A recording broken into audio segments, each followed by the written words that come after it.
마태복음 1장 18절에서 25절입니다. 마태복음 1장 18절에서 25절 말씀을 교독을 하도록 하겠습니다.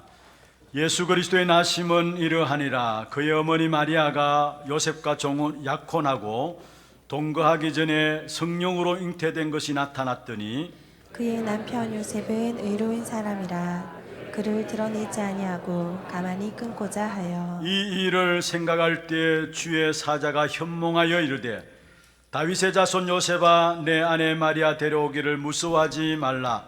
그에게 잉태된 자는 성령으로 된 것이라.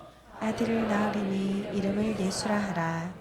이는 그가 자기 백성을 그들의 죄에서 구원할 자이심이라 하니라. 이 모든 일이 된 것은 주께서 선지자로 하신 말씀을 이루려 하심이니 이르시되 보라, 처녀가 잉태하여 아들을 낳을 것이요 그의 이름은 임마누엘이라 하리라 하셨으니 이를 번역한즉 하나님이 우리와 함께 계시다 함이라. 요셉이 잠에서 깨어 일어나 주의 사자의 분부대로 행하여 그의 아내를 데려왔으나 아들을 낳기까지 동침하지 아니하더니 남의 이름을 예수라 하니라. 아멘. 찬양대 찬양 있겠습니다. 오늘은 함께 찬양하도록 하겠습니다. 참 왕 대신 그리스도 고백하고 감사하는 시간 되었으면 합니다.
박수로 하나님께 드리겠습니다. 축복을 전하겠습니다. 평안하십시오. 당신은 세계살이를 선교사입니다.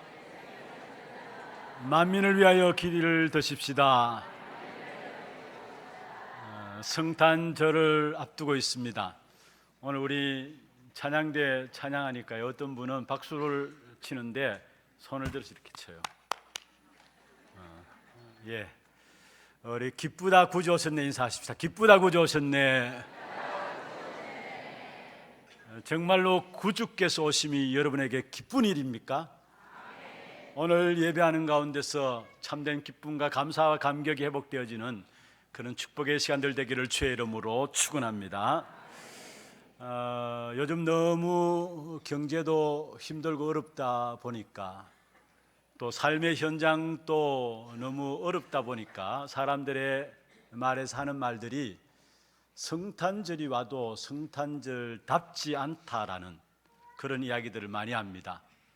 아마 전체적으로 이렇게 깔아앉아 있으니까 성탄절 자체도 예전에 같으면은 막 분위기 들떠서 기대하고 선물 교환하고 그렇게 했는 그런 분위기들이 사라지니까 성탄절답지 않다라고 하는지 모르겠습니다만은 어떤 면에서 성탄절답지 않은 부분들은 영적인 이유가 있지 않겠냐라는 생각들을 하게 됩니다.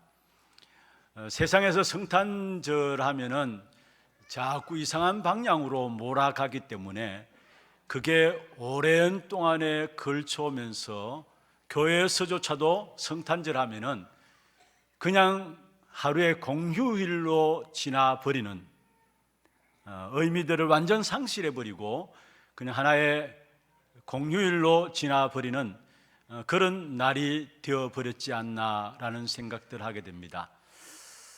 여러분, 크리스마스라는 말이 무슨 말입니까? 그리스도의 날이라는 말입니다. 크리스마스는 바로 예수님께서 탄생하신 날이고요, 이 크리스마스는 하나님께서 우리에게 큰 메시지를 주신 날인데, 어떤 면에서 우리도 모르게 이 크리스마스 참된 성탄의 축복들을 잃어버리고 살아가고 있지 않는가. 오늘 이 시간 예배를 통해서 참된 성탄이 성탄되어지는 그런 축복된 응답 속으로 들어가는 저와 여러분 되기를 주의 이름으로 축원합니다. 다시 말하면 제대로 된 성탄의 의미를 알고 그걸 붙잡자라는 거예요. 그냥 크리스마스가 하루에 그냥 공휴일로 쉬는 날로 그냥 지나쳐버리는 것이 아니라 참된 의미를 알고 그 속에서 누릴 축복들을 찾아내자는 것입니다. 그러면 참된 성탄절은 무엇을 말합니까? 먼저 첫 번째입니다. 세상에 반드시 오셔야만 되는 그리스도를 보내신 날이 바로 성탄절입니다. 인생과 세상은 가면 갈수록 멸망 가운데서 살아가요. 모든 인생과 세상은 멸망받는 세상 속에서 지금 살아가고 있는 것입니다. 특별히 많은 사람들이 그렇게 이야기를 합니다. 에덴의 축복을 누리자, 또 파라다이스 이런 말들도 붙이고요, 또 낙원, 판타지아 이런 말들도 쓰게 됩니다. 쓰게 되는 것을 보게 돼요. 여러분, 파라다이스는 무엇을 말합니까? 슬픔도 고통도 없는 행복을 누리는 곳이 파라다이스 아닙니까? 그런데 이 세상에 그러한 곳이 있나요? 이 땅에 에덴이 있나요? 이 땅에 낙원이나 판타지아 같은 세상이 있나요? 한마디로 그런 마음에 대한 소망을 가지고 기도하는 뿐이지, 사실은 가면 갈수록 이 땅은 저주와 재앙과 멸망 가운데서 세상도 인생도 어려움을 당하고 살아가고 있는 것입니다. 하나님께서 원래 우리 인간에게는 엄청난 능력을 주셨죠. 그리고 엄청난 하나님의 지혜를 공급해 주셨고요, 그리고 모든 병든 몸도 없이 건강하게 살도록 하나님께서 우리를 하나님의 형상으로 만드셨습니다. 그런데 창세기 3장 사건 이후로 모든 것을 잃어버리게 됐는데요, 바로 창세기 3장에 결국은 하나님을 떠난 원죄가 발생함으로 말미암아 로마서 3장 23절에 말씀하고 있습니다. 모든 사람이 죄를 범하였음에 하나님의 영광에 이르지 못한다. 모든 사람이 죄 때문에 하나님의 영광에 이르지 못한다고 해요. 이게 바로 원죄에 대한 부분들을 이야기하고 있는 것이죠. 그리고 그 원죄로 말하면 결국은 인간은 자기도 원치 않게 악한 사탄의 손에 장악되어 버려가지고 노예 생활하고 있는 것입니다. 아무리 배운 사람도, 그렇지 않는 사람도, 아무리 가진 사람도, 못 가진 사람도 하나님을 알지 못하는 모든 인생들은 원죄 가운데서 결국 사탄에 장악되어서 결국은 노예 생활하고 있습니다. 돈 가지면 돈 가지고 노예 생활하고 있고, 여러분 배우면 배운 그것 가지고 노예되어 있다라는 사실을 아셔야 되는 것입니다. 그러면서 결국은 생명이 상실되어 버린 것이죠. 그래서 에베소 2장 1절에 보면은 죄와 허물로 죽었던 너희다 했어요. 원래는 하나님의 형상 가지고 하나님의 생명이 함께하였는데 하나님을 떠남으로 말미암아 생명이 단절되어 버린 겁니다. 하나님의 생명이 우리에게 떠나버린 것입니다. 그래서 죄와 허물로 죽었던 너희다 했습니다. 그러면서 우리의 마음은 어떻습니까? 세상의 온갖 부패한 것으로 가득 찬 마음이 되었습니다. 그래서 창세기 6장 5절에 그렇게 말씀하고 있죠. 마음으로 생각하는 모든 것이 항상 악할 뿐임을 보시고 했어요. 무슨 말입니까? 하나님을 떠난 인간의 마음은 만물보다 부패하게 되었다라는 사실을 이야기하고 있는 것입니다. 예레미야 17장 9절에 보면은 만물보다 거짓되고 심히 부패한 것은 마음이라 했어요. 만물보다 심히 거짓되고 심히 부패한 것은 마음이라 말씀하고 있는 것입니다. 그래서 결국은 사람들은 빛보다는 어두움을 더 좋아하고 어두움을 더 사랑하게 되어 있어요. 자동적으로 인간은 빛을 싫어하게 되어 있어요. 어두움을 더 좋아하는 사람으로 타락해 버린 것입니다. 그래서 요한복음 3장 19절에 보면은 빛이 세상에 왔을 때 사람들이 자기 행위가 악함으로 빛보다 어두움을 더 사랑했다. 빛보다 어두움을 더 사랑했다라고 말하고 있습니다. 인간은 완전히 전적으로 타락했고 전적인 무능력 속에 빠지게 되어진 것이죠. 이 문제를 해결하기 위해서는 창조하신 하나님이 이 땅에 오셔야 이 문제를 해결할 수 있는 것입니다. 그래서 요한복음 1장 14절에 말씀이 육신이 되어 우리 가운데 거하셨다. 우리 인간을 창조하신 그 하나님이 친히 이 땅에 오신 것입니다. 그게 뭡니까? 성탄입니다. 하나님이 우리 사람의 몸을 입고 이 땅에 오신 것입니다. 그게 바로 성탄인데 오시기 전에 이미 구약 성경에 우리 예언하고 있습니다. 바로 여자의 후손을 통해서 오겠다. 여자의 후손을 통해서 올 것이다. 예언하고 있죠. 그리고 우리의 모든 짐을 대신 짊어지시기 위해서 피를 흘릴 것이니까 희생제사 드리면서 기다리라 말씀했습니다. 희생제사를 드리면서 기다리라 말씀했습니다. 우리의 죄 문제를 해결하기 위해서 사단의 노예 생활하고 있는 사단이 왕노릇함으로 말미암아 모든 인생들이 거기에 노예 생활하고 있는데 거기에서 우리를 건져내기 위해서 여자의 후손을 통해서 올 것을 약속하셨고요. 그리고 희생제사를 드리면서 기다리라 말씀하신 것입니다. 그 약속하신 바대로 이 땅에 바로 예수님이 하나님이 오신 것입니다. 그래서 여자의 후손을 통해서 또 이사야 7장 14절에는 처녀가 잉태하여라고 말하고 있죠. 그리고 우리가 신앙 고백할 때도 동정녀 마리아에게 나시고 한마디로 말하면은 죄가 없으신 하나님이 이 땅에 오신 사실을 말하고 있습니다. 왜냐? 우리 인생에서 가장 큰 문제가 있다면은 하나님을 떠난 죄 문제이기 때문에 그렇습니다. 여러분 오늘 성경 읽지는 않았습니다만은 마태복음 1장 1절에서 17절에 쭉 읽어보시면은 예수님의 육신의 족보가 나와요.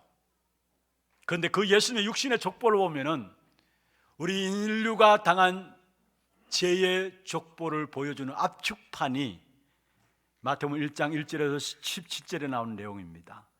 거기 보면은 유다의 아내 다말이 나오고요, 또 라합이 나오고, 기생 라합도 나오고요, 이방 여인인 룻도 나오고요, 다윗조차도 아브라함과 다윗의 자손 예수 그리스도의 세계라 했는데 다윗조차도 사실은 우리에게 인생이 인간의 어떤 존재인가를 말하고 있는 것이죠. 한마디로 말하면 입에 담지 못할 이름들이 이 속에 올려져 있어요. 예수님의 족보 속에. 무엇을 말합니까? 모든 인류는 죄 가운데 태어난다라는 그 죄에 대한, 인류가 빠진 죄에 대한 압축판을 우리에게 보여주고 있는 것입니다. 그런데 문제는 이러한 죄된 세상 속에 죄 없으신 하나님이 이 땅에 죄에서 우리를 건지시기 위해서 오신 것입니다. 그래서 동정녀 마리아에게 나시고 성령으로 잉태되셨다, 여자의 후손이다, 처녀가 잉태하여, 한마디로 말하면 아담의 후손이 아닌 죄가 없으신 그분이 우리의 죄 문제를 해결하기 위해서 친히 이 땅에 오셨음을 말씀하고 있는 것입니다. 그러면서 오늘 중요하게 말씀하고 있죠. 마태복음 1장 21절에 보면 아들을 낳으리니 그 이름을 예수라 하라. 이는 그가 자기 백성을 그들의 죄에서 구원할 자이심이라 하리라. 여기에 모든 사람을 구원한다는 말 안 했어요. 자기 백성들을 그들의 죄에서 구원할 자이심이다 했어요. 여러분, 우리 인생의 가장 근본적인 부분들은 하나님을 떠난 죄의 문제입니다. 여러분, 경제적으로 수준이 높아가고 또 지식적으로 많은 사람들이 수준이 높아집니다. 아무리 경제적으로 수준이 높아지고 지식적으로 많이 나아진다 할지라도 조금 세상은 바뀔 수 있겠죠. 그러나 이 땅에 천국이 임하지는 않습니다. 그리고 여러분, 선진국들에게 왜 그렇게 자살률이 많고요, 왜 그렇게 우울증에 빠지는 사람들이 많습니까? 여러분, 선진국일수록 왜 사람들이 이해할 수 없는 영적인 문제들이 그렇게 많이 일어납니까? 죄 때문입니다. 어제 핵심 가운데 루 목사님 말씀하셨어요. 미국의 한 90%, 앞으로 90% 이상이 영적인 문제 가운데서, 그렇게 발전된 미국에, 선진국이라고 하는 그 미국에 많은 사람들이 그냥 영적 문제 가운데 빠지게 될 것이다 이야기했어요. 일본은 이미 80%가 영적 문제로 말미암아 어려움을 당하고 있다. 사람들이 이해할 수 없는 부분들이죠. 그래서 일본 사람들 10명 중에 8명은 눈을 똑바로 쳐다보지를 못한다라는 거예요. 그게 영적 문제 아닙니까? 왜 그렇습니까? 하나님 없이 결국은 발전되어지니까, 많은 지식들을 가지고 있으니까 영적 문제가 올 수밖에 없는 거 아닙니까? 그런데 그 근본은 뭡니까? 하나님을 떠난 죄 때문인 것입니다. 여러분, 왜 세상에 부패와 비리가 끊이지 않습니까? 미안합니다만 우리나라 대통령은 왜 맞으면 말로가 그렇게 늘 비참하게 끝납니까? 죄 때문입니다. 여러분, 왜 우리가 이렇게 잘 살게 됐는데도 불구하고 현장에는 끊임없이 전쟁과 기근과 지진, 또 온갖 살인과 폭력들, 거짓과 온갖 도둑질들이 계속해서 일어납니까? 죄 때문입니다. 우리의 가정들은 어떻습니까? 우리의 가정에 일어나는 문제들 앞에 우리는 속수무책 아닙니까? 여러분, 부부간의 관계도 다 끊어지고요, 부모와 자식 간의 관계도 문제가 생겨지고 형제 간의 문제도 일어나게 되어 있고요. 왜 이렇게 가정이 속수무책된 가정이 되어버렸습니까? 죄 때문인 것입니다.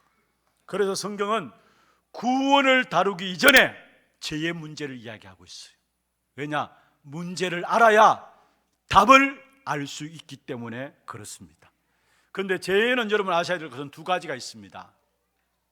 우리가 일반적으로 죄에 대해서 안다라고 할 때 어떤 죄를 말하느냐 하면은 눈에 보이는 드러난 지엽적인 죄들을 거의 말합니다. 다시 말하면은 사람 죽이고 살인하고 도둑질하고 또 남의 것을 빼앗는 거짓 행하고 이런 모든 지엽적인 드러난 눈에 보이는 죄를 가지고 죄라고 이야기를 하고 있습니다. 그래서 그런 것을 짓지 않으면 나는 죄가 없다라고 말하는 사람이 있어요. 아니에요. 지엽적인 드러난 죄 이전에 그 밑에 근본적인 죄가 있어요. 그게 성경은 더 중요하게 말씀하고 있어요. 그게 뭡니까? 바로 원죄라는 것입니다. 에덴 동산에부터 시작된 그 죄, 그게 바로 원죄죠. 그리고 내가 하나님 대신 주인 되려고 하는 것, 그게 바로 원죄죠. 하나님 말씀에 순종해야 될 인생들이 하나님 말씀에 불순종함으로 말미암아 결국은 자기 욕심대로 따라 살려고 하는 것, 그게 바로 원죄의 실제들을 말씀하고 있는 것입니다. 그래서 이 원죄의 뿌리를 해결하지 않고서는 눈에 보이는 드러난 지엽적인 죄들을 해결할 수가 없는 것입니다. 그런데 문제는 이 원죄, 우리의 근본적인 뿌리인 원죄를 누가 해결할 수 있습니까? 아니, 지엽적으로 드러난 죄들조차도 누가 해결할 수 있습니까? 아무도 인생은 해결할 수가 없어요. 왜냐? 모든 사람이 다 죄 가운데 태어났기 때문에. 그래서 아담의 후손이라 이야기하는 거 아닙니까? 그리스도께서 오신 것은 여자의 후손을 통해서 오신 거예요. 아담의 후손이 아니에요. 모든 인간은 죄 가운데 태어났기 때문에 죄 가운데 태어난 인간이 죄 문제를 해결할 수가 없는 것입니다. 하나님만이 이 죄 문제를 해결할 수 있는. 그래서 바로 그 하나님이 이 땅에 오셨는데 그 이름이 바로 예수로 이 땅에 오셨어요. 그래서 오늘 마태복음 1장 21절에 보면은 아들을 낳으리니 그 이름을 예수로 하라. 이는 그가 자기 백성을 그들의 죄에서 구원할 자이심이라 하니라 했어요. 예수님이 왜 오셨습니까? 우리의 모든 죄의 문제, 어느 누구도 해결할 수 없기 때문에 그 문제를 해결하기 위해서 당연히 와야 됩니다. 왜냐? 답이 없어요. 그렇지 않으면. 예수님이 이 땅에 오시지 않으면 이 땅에는 답이 없어요. 그래서 당연히 와야 했습니다. 그리고 오셔서 우리의 죄 문제를 해결하실 뿐만 아니라 여러분, 죄를 가만히 보면요, 그게 힘이 있어요. 그래서 사람들이 죄의 근세라 이야기하죠. 다시 말하면 우리가 결단하고 결심하고 가까운다고 해서 죄를 안 짓느냐? 아닙니다. 자기도 모르게 자꾸 죄의 세력 가운데 끌려 들어가고 있어요. 왜냐? 죄는 행위가 말하는 행위가 아니에요. 죄의 힘이 있어요. 죄의 배후에 힘이 있어요. 그래서 자기도 원치 않게 결심하면서도 자꾸 그게 빠져드는 거예요. 예를 들면 여러분, 도박하는 사람들이 내가 다시는 도박 안 해야 되겠다 결단 안 두고 해서 도박 안 되나요? 또 도박하는 자리에 앉아 있어요. 심지어 옛날에 그런 말씀들 많이 들었잖아요. 도박 안 하기 위해서 손가락을 잘랐는데도 불구하고 또 어느 날 보면 그 자리에 앉아, 잘려진 손가락이 그 자리에 앉아 있더라고요. 그게 뭡니까? 그게 힘이 있다는 말이에요. 여러분, 우리에게 있는 죄는 행위를 말하는 게 아니에요. 죄의 배후에 힘이 있어요. 그 힘이 뭐냐? 흑암의 힘이고 사단의 힘이에요. 그래서 성경에 보면은 요한일서 3장 8절에 말씀하고 있습니다. 죄는 짓는 자는 마귀에게 속했다 했어요. 죄 배후에는 악한 사단이 있어요. 마귀가 있어요.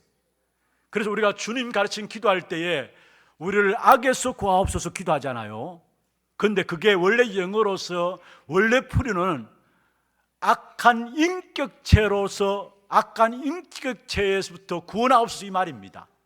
그게 악한 인격체라면 무엇을 말합니까? 바로 마귀 사탄을 이야기하는 것입니다. 우리가 그냥 죄를 짓는 것이 아닙니다. 그 배후에는 악한 사단이, 죄의 근세, 악한 사단이 인생을 붙잡고 있다는 사실. 여러분, 에덴 때부터 하나님을 떠나게 만들었던, 그래서 우리 인간을 파괴시키고 미혹해서 멸망시키는 사단의 존재, 이것이 지금 세상 근세를 가지고 모든 사람들을 노예로 삼고 있는 것입니다.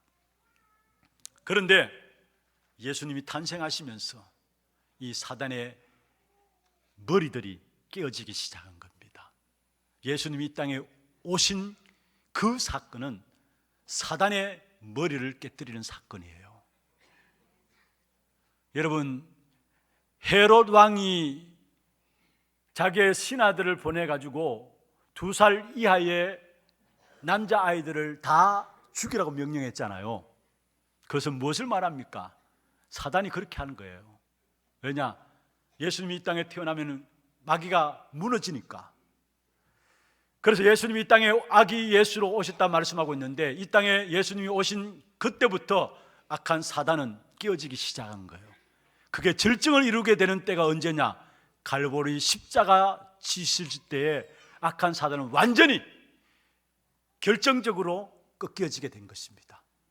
그래서 사실은 예수님 이 땅에 오신 사건, 그때부터 사단은 머리가 깨뜨려지면서 비실비실 거리다가 갈보리 십자가에서 완전히 사단은 꺾여지게 된 것입니다.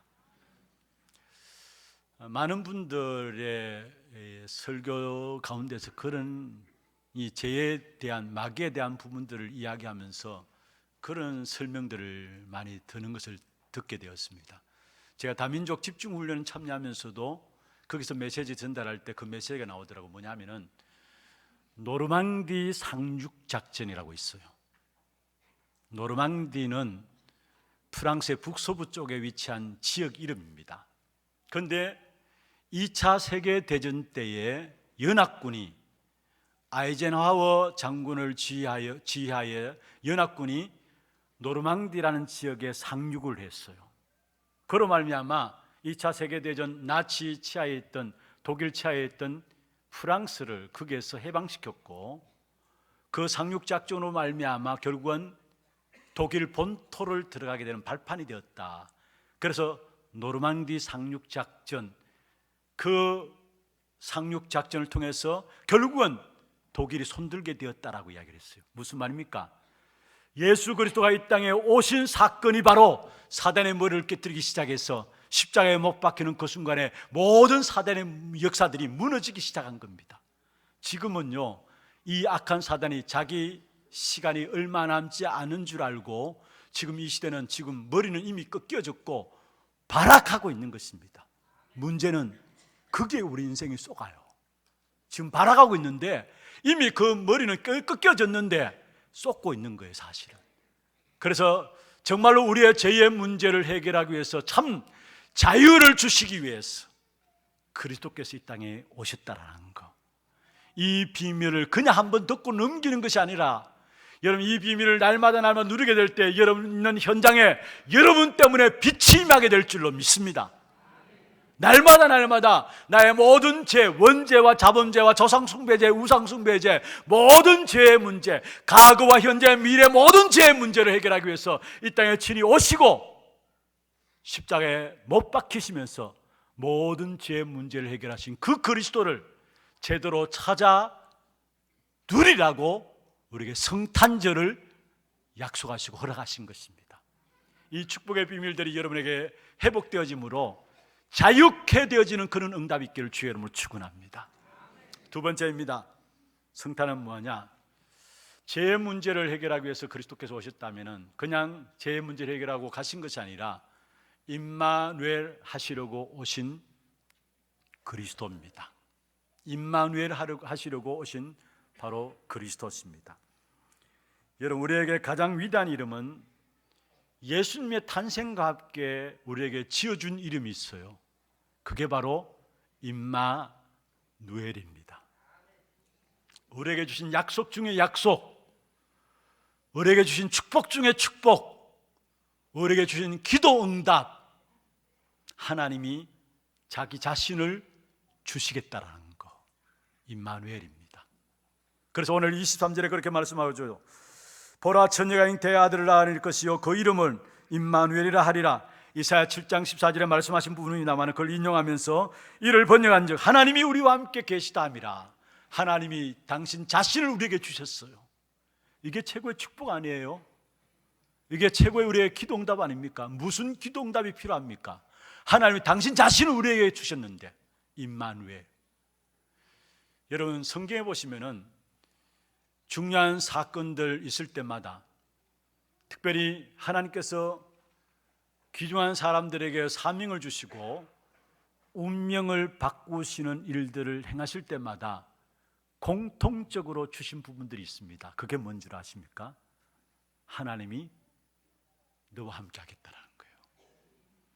창세기 28장에 보면은 야곱이 자기 아버지와 형제들 있는 집에 있을 수가 없었어요. 그래서 결국은 집에서 지팡이 하나 기름 한 병을 가지고 집을 나올 수밖에 없었어요. 그래서 강야길을 가다가 어느 한 지역에 이르러서 거기에 돌을 베개 삼아서 잠을 잤습니다. 피곤했겠죠. 잠을 잤습니다. 그때 꿈에 사닥다리가 땅에서 하늘에 닿아진 부분을 보면서 거기에 하나님의 사자가 오르락내리락 하는 부분들을 봤습니다. 그러면서 거기에 하나님께서 말씀을 하셨어요. 창세기 28장 15절에 보면은 야곱에게 하신 말씀이 두려워하지 말라. 내가 네게 함께 하겠다. 네게 허락하신 것을 다 이루기까지 너를 결코 떠나지 않겠다 말씀했어요. 내가 네게 허락한 것을 다 이루기까지 내가 너를 떠나지 않겠다 했습니다. 하나님 함께 하시는 축복을 주신 거예요. 모세의 뒤를 이어서 여호수아가 이스라엘 백성들을 지도하는 지도자가 되었습니다. 모세가 죽고 나니까 여호수아가 두려움이 있었겠죠. 그래서 여호수아 1장에 보면 1절부터 9절에 보면은 계속해서 하나님께서 여호수아에게 두려워하지 말라, 담대하라 계속해서 말씀하십니다. 그러면서 여호수아 1장 5절에 보면은 내가 모세와 함께 있었던 같이 너와 함께 있을 것이다 말씀했습니다. 끝입니다. 예수님께서도 제자들을 부르시면서 마가복음 3장 14절에 보면 함께 있게 하시고 모든 사역의 시작이 함께 있음으로 말하면 시작하였고요. 마지막 사역 때도 마태복음 28장 20절에 보면은 세상 끝날까지 너희와 항상 함께 있으리라. 할렐루야. 여러분, 하나님이 우리와 함께 하신다. 끝난 거 아닙니까? 하나님 함께 하시는 그 속에 모든 축복 다 담겨져 있는 거 아닙니까? 비록 우리의 모든 삶이 어렵고 힘든다 할지라도 그 속에 주님이 나와 함께 하시는 사실이 맞다면은 절망적인 자리에서도 소망의 꽃은 피어지게 될 것입니다. 왜냐? 하나님이 함께 하시기 때문에. 여러분, 마태복음 6장 33절에 너희는 먼저 그의 나라와 그의 의를 구하라 했어요. 그러면 이 모든 것을 너희에게 더하시리라. 무슨 말입니까? 함께 하시는 하나님만 바라보라 했습니다. 그겁니다. 그러면 모든 것 다 해결해 주겠다는 말이에요. 그게 마태복음 6장 33절이에요. 시편 23편의 다윗의 시죠. 사망의 엄침한 골짜기로 다닐지라도 우리는 넉넉히 이길 수 있다라고 했어요. 왜냐? 주께서 함께 하시기 때문이다 말씀했습니다. 여러분, 그렇습니다. 하나님이 지금 우리와 임마누엘하고 계세요. 무엇으로? 말씀으로 임마누엘하고 계시고요. 그래서 예배 시간마다 여러분 말씀 붙잡는 게 중요해요. 요한복음 15장 7절에 보면은 내가 너희 안에, 내 말이 너희 안에 가면은, 너희가 내 안에, 내 말이 너희 안에 있으면은 주님께서 제자가 된다 말씀했어요. 무슨 말입니까? 말씀을 통해서 임마누엘하고요. 또 성령의 능력을 공급해 주시면서 임마누엘하고 계시는 것입니다. 우리의 모든 신앙생활에 가장 중요한 축복이 있다면, 기도응답이 있다면 하나님이 우리와 함께 하시는 임마누엘입니다. 여러분, 임마라는 말은 무슨 말이에요? 예? 임마라는 말, 함께라는 말이죠. 야 임마 이 말이 아니고요. 우리 애들 가장 야 임마 하잖아. 그 말이 아니고 임마라는 말은 함께라는 말이고, 누는요 우리라는 말이고, 엘은요 하나님. 그래서 임마누엘이에요. 그래서 여러분, 날마다 여러분 현장에서 또 주일날 교회 나올 때마다 여러분의 모든 자신의 생각들을 내려놓으시고 그리스도로 가득 차는 시간 되길 바랍니다. 나의 모든 생각들, 아무리 훌륭한 생각이라도 여러분이 갖고 있는 생각들 내려놓으세요. 내 생각들 내려놓으시고 하나님으로 가득 차고 그리스도로 가득 차면 됩니다. 교회 와서조차 온갖 세상의 생각들 가지고 그리스도 놓쳐버리는 거 바보 중에 바보예요. 분명히 우리와 함께 하시겠다고 임마누엘 하시겠다고 약속하셨는데, 그러면 예배 시간에 가장 임마누엘을 누리는 시간 아닙니까? 그래서 정말 그리스도로 가득할 수 있도록 여러분 기도하면서 예배에 참여하게 될 때 어떤 응답이 오느냐? 이사야 33장 6절입니다. 너무 중요한 말씀입니다. 한번 보십시다. 우리의 모든 생각을 다 내놓고 그리스도로 가득 채워지고 그리스도로 충만하게 될 때에 이사야 33장 6절 같이 한번 읽어보십시다. 내 시대에 평안함이 있으며 구원과 지혜와 지식이 풍성할 것이니 여호와를 경외함이 내 보배이니라. 할렐루야. 여러분 시대에 평안함을 누리기를 원합니까? 그리스도로 가득하면 돼요. 내 시대에 평안함이 있으며 했어요. 그리고 구원과 지혜와 지식이 풍성할 것이다. 내 안에 그리스도가 가득하면은 구원과 지혜와 지식이 풍성하게 되어지고요. 그 다음에 뭡니까? 여호와를 경외함이 내 보배이니라 말씀했어요. 여러분 정말로 쓸데없는 내 생각 가지고 고집부지 말고요. 어제 말씀 가운데 그렇게 말씀했어요.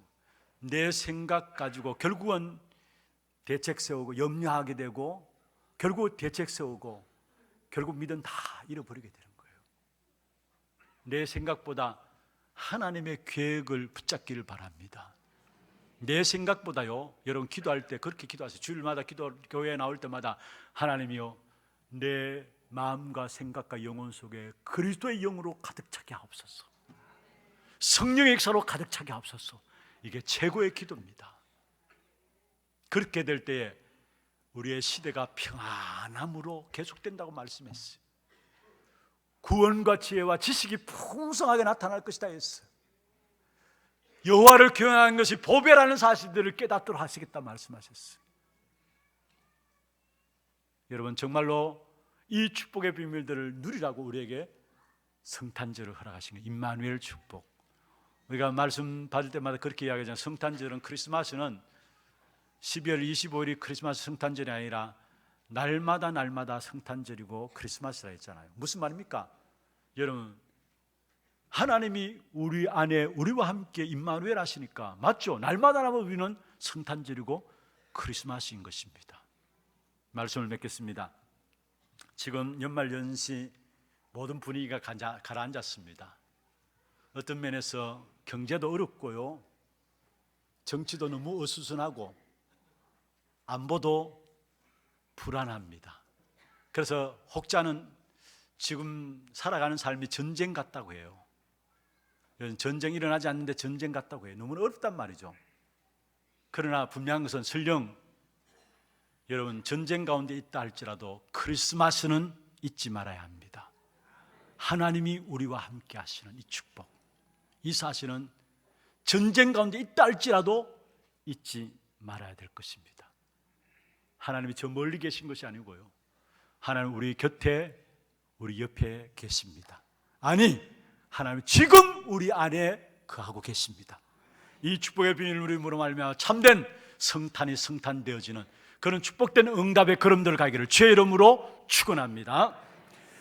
우리가 같이 하나님 소리 한번 기도하십시다.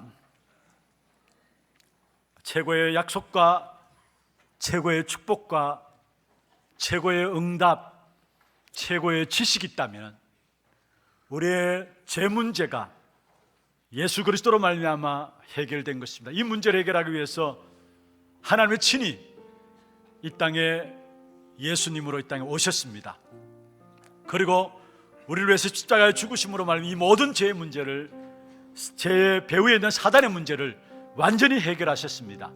이 축복의 비밀을 누림으로 참된 자유를 얻게 하시고 무엇보다도 하나님이 지금 나와 함께 하시는 임마누엘의 축복 속에서 모든 우리의 걸음걸음마다 평안함의 축복을 누리며 구원과 지혜와 지식이 풍성함을 누리게 하시고 정말로 우리의 보배는 오직 그리스도만이라는 사실을 고백할 수밖에 없는 귀한 증거를 우리에게 허락하여 주옵소서 위해서 기도하시고, 선교 현장에 우리 선교사님들 위해서 기도해 주시고, 또 선교 인턴십으로 또 라오스 팀 사역으로 나가 있는 분들 위해서 기도해 주시고, 교회 안에 육간의 얼음을 당하는 분들이 있습니다. 임마누엘 그 축복의 비밀 회복함으로 하나님이 함께 하시는 증거 가지고 증인되어 줄 수 있도록 역사하여 주옵소서. 같이 한 음성을 한번 기도하겠습니다. 전능하신 하나님 아버지, 은혜와 사랑을 감사함을 드립니다. 성탄절을 앞두고 특별히 오늘 귀중한 예배를 통해서 최고의 약속과 최고의 축복과 최고의 응답, 최고의 지식이 바로 그리스도를 알고 그 그리스도 안에서 우리의 죄 문제 해결을 받으며 그 그리스도께서 성령으로 지금 우리와 함께 하시는 사실을 누린 것을 알게 하시고 이 축복의 비밀 가운데를 세워주심을 감사함을 드립니다. 날마다 정말로 우리의 죄에서 자유함을 얻는 귀한 축복된 응답이 일어나게 하여 주시고 또 주님이 우리와 함께 하시는 임마누엘을 누림으로 말미암아 매일매일이 성탄의 크리스마스의 귀한 축복이 이루어지는 귀한 응답이 있도록 역사하여 주옵소서. 모든 선교지에 세우신 선교사님들을 위해 237 나라의 귀중한 응답의 증거가 나타나게 하시며 선교 인턴십으로 또 팀사역으로 사역 중에 계신 주의 종들에게도 하나님이 함께 하시는 귀한 축복의 임마누엘의 역사들이 일어날 수 있도록 주께서 역사하여 주기를 원합니다. 또 교회 안에 영적으로 정신적으로 육신적으로 특별히 육신의 질고 가운데 어려움을 당하는 자들이 있습니다. 이 시간에 임마누엘 하신 주 예수 그리스도로 말미암아 참된 치유케 되어지는 역사와 함께 하나님이 주시는 응답들을 누리며 정말 정의로 세워지는 귀한 축복의 시간을 될 수 있도록 역사하여 주옵소서. 하나님, 최고의 약속과 최고의 응답인 그리스도, 참된 축복의 비밀들을 회복하는 귀한 한 주간 되도록 역사하여 주옵소서. 살아계신 우리 구주 예수 그리스도의 이름으로 감사하며 기도드리옵나이다. 아멘. 지금 우리 인생의 모든 문제를 해결하신 우리 구주 예수 그리스도의 은혜와 하나님 아버지의 말로 다 할 수 없는 사랑하심과 성령님의 내주인도 역사 충만하심이 최고의 약속, 최고의 축복인 성탄의 축복의 비밀을 붙잡고 현장에서 승리하는 전도자로 살기를 원하는 사랑하는 주의 백성들 머리 위에와 이들의 가정과 산업과 자녀손들 위에 모든 지교회와 선교지와 몸된 교회 위에 지금부터 영원토록 항상 함께 있을지어다. 아멘. 감사합니다.